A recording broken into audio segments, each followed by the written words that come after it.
తారీఖు జరిగినటువంటి మీటింగ్ లో మా మంత్రి లక్ష్మణ్ కుమార్ ని పొన్నం ప్రభాకర్ గారు, బీసీ సంక్షేమ శాఖ మంత్రి పొన్నం ప్రభాకర్ గారు అనుచిత వ్యాఖ్యల ద్వారా అవమానపరిచినందుకు మేము ఈ ధర్మపురి మండలం లోపల అంబేద్కర్ సంఘం ద్వారా మేము నిరసన వ్యక్తం చేస్తా ఉన్నాం.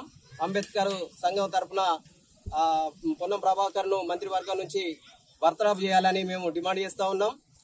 వెంటనే ఆయన లక్ష్మణ్ కుమార్ కాళ్ళు పట్టుకొని క్షమాపణ చెప్పాలని మేము అంబేద్కర్ సంఘం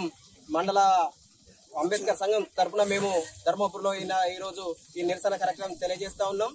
ఎందుకంటే అవమానం చేసినటువంటి ఈ అవమానాన్ని దళిత ప్రజలందరూ తట్టుకోలేక మేము ఈ రోజు నిరసన వ్యక్తం చేస్తా ఉన్నాం. ఇది క్షమాపణ చెప్పకుంటే వృద్ధత్వం ఇంకా కూడా మేము ముందుకు పోయి కార్యాచరణ తీసుకొని ఇంకా పెద్ద ఎత్తున కార్యాచరణ తీసుకొని మేము ముందుకు పోతామని తెలియజేస్తున్నాం. వెంటనే మా పొన్నం ప్రభాకర్ ను మంత్రివర్గం నుంచి బర్తరఫ్ చేయాలని డిమాండ్ చేస్తా ఉన్నాం. దళిత ప్రజలకు కూడా క్షమాపణ చెప్పాలని మేము ఈ రోజు